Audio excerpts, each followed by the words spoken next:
Hello everyone. Today we are going to talk about productivity, an economic concept that is both underrated and overrated. Given this term is used a lot in public discussions, we would like to make sure we understand it. So let's get underway. There are a number of ways that public commentators will use this term. They may be worried about a perceived productivity problem. They could be concerned that something will influence productivity, or they might hold the view that some other measures of our life satisfaction is moving differently to productivity. But this raises the question, what is productivity and why are people talking about it? To understand this, it is useful to think of a personal example. Such examples don't always work when talking about big economic aggregates, so we need to be careful here, and I promise I will be very careful. Here is our friend JM. JM works mowing lawns around Wellington. How can we describe what JM does in terms of the capital and labor that he makes use of to sell his product, the mowing lawn? For those who aren't quite sure what we mean by amount of capital or labor, feel free to jump back to our prior economic growth video and give it a watch. So here is a list of things necessary for a valuable lawn mowing transaction that benefits both the mowee and the mower. JM has a lawn mower, personal time available to mow, the knowledge about how to mow a lawn, a website and phone that allows him to take bookings, and people who are willing to pay to have their lawns mowed. The one thing I've missed off the list is the fuel required to run the lawnmower. However, this was on purpose, as these consumable production goods are what is termed intermediate consumption by the businesses, and so it's not considered here. So, what are all these things in economics lingo? The lawnmower is capital. It's a tool that is used to generate the output. JM's time is labor. It's time that JM, a natural person, sacrificed to generate the output. Cool. These two were quite easy. What about JM's knowledge and skill at lawn mowing? In some way, these are tools that GM uses to provide output, so capital, right? But knowledge and personal skills are a bit different from an object that anyone can use. They are specific to JM and they couldn't be sold or transferred in a way that would prohibit JM's use of them. So that sounds like it's more intrinsic to that natural person. So it sounds like labor, right? This human capital refers to the quality of the time used by GM to generate a product.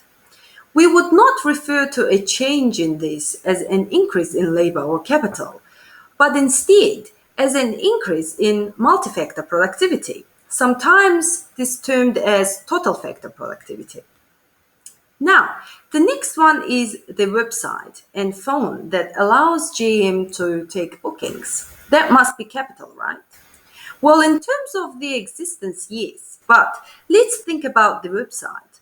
For this to have any use, it needs to be accessible and known by people who want to contact GM. In terms of the ability to connect to clients, given these items, we are actually referring to another form of multi-factor productivity. Multi-factor productivity refers to knowledge, processes, and management practices that allow quantities of labor and capital to be combined in a way that produces more output. In other words, multi-factor productivity is the A term or technology term from our economic growth video.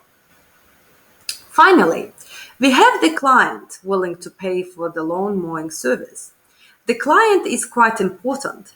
If the client was not willing to pay a cent for the service, then the value of the output produced would be zero. As the output we are thinking about is the value added by GM's activities, we are thinking about his ability to take these inputs at their cost and combine them to produce an output at some higher price. So, although the client is not a factor of production, the demand of the client, in terms of their willingness to sacrifice their scarce income to purchase this product instead of the alternative one, is essential in considering value added. Cool. We will let GM go on his merry way, mowing his lawns, and if anything changes, we may see him again in a future video. I would now like to think about the two measures of productivity you will often hear about: labor productivity and multi-factor productivity. As noted above, the labor quantity is very wrapped up in the point in time we are referring to, given that base skills, knowledge, and processes we use to think of labor vary through time. As a result, to simplify matters, labor productivity is often described in terms of GDP per hour worked. To help us think through why we care about this, we can look at the amount of production per worker and think about what it is made up of. GDP per employee can be written as GDP per hour times the average hours worked per employee. These two terms are our labor productivity term and a labor intensity term that refers to how long people work. Defining it this way means that if I spend some time investing in skills and knowledge and it makes me produce more, this is not counted as more labor input. It is instead counted completely as higher labor productivity.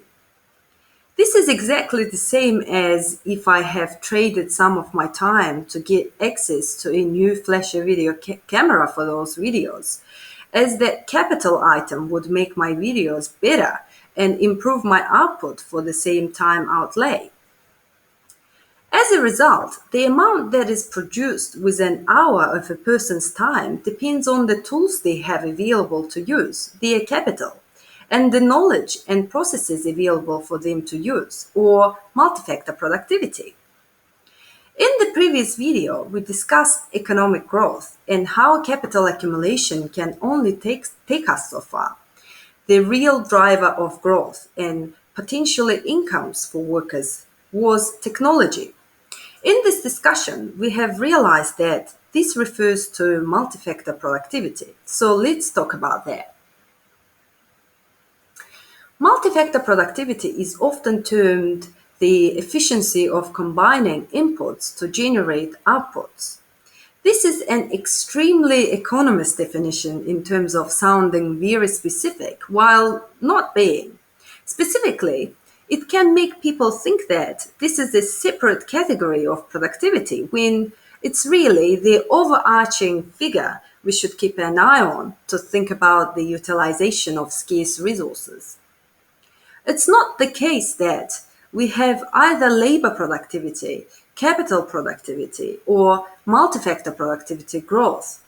If either labor or capital productivity rose in isolation, we would have multi-factor productivity growth. Once we have defined the quantities of capital and labor, the choices of how to define those will generate a way of defining their individual productivities in terms of that quantity relative to the amount of output. For both individual inputs, their productivity may change, and if that occurs, that is the result of multi-factor productivity growth. To put things more simply, multi-factor productivity is the number that tells us whether we are making more output from the scarce resources we have available. In the way we have described it, there are only two resources: labor and capital, and all other processes that influence it, e.g., human capital, organization, scale, competition, are exogenous. However, many of these processes are themselves types of capital that can be accumulated. We go to school to build up human capital. Managerial capability and knowledge about a business come from experience. Finding what works in an organization comes from a process of trial and error. In this way, there are inputs we haven't defined that make up multi-factor productivity. And it may well be the accumulation of these inputs, i.e., improved knowledge and processes, that have been driving gains in output per person. We know there are physical limits to the quantity of time and natural resources we can use, and even the number and scale of buildings we can fit in an area. But are knowledge and skills subject to the same limitations? This is an important question. Those that believe that we are at the end of growth are espousing a view that there are limitations to this process, while those that talk of a technological singularity are stating that not only is this limitation unlikely to bind soon, but our progress is on the verge of accelerating. Productivity and growth accounting give us a language and a framework to think about these issues, measure them, and test them against the observed data we collect. However, the question of what will happen in the future is not something we can answer without making some clear calls on how the process of accumulating skills and technology will function. This field of discipline is called endogenous growth theory. But that is an issue for another video, and thank you all for watching it, and see you next time.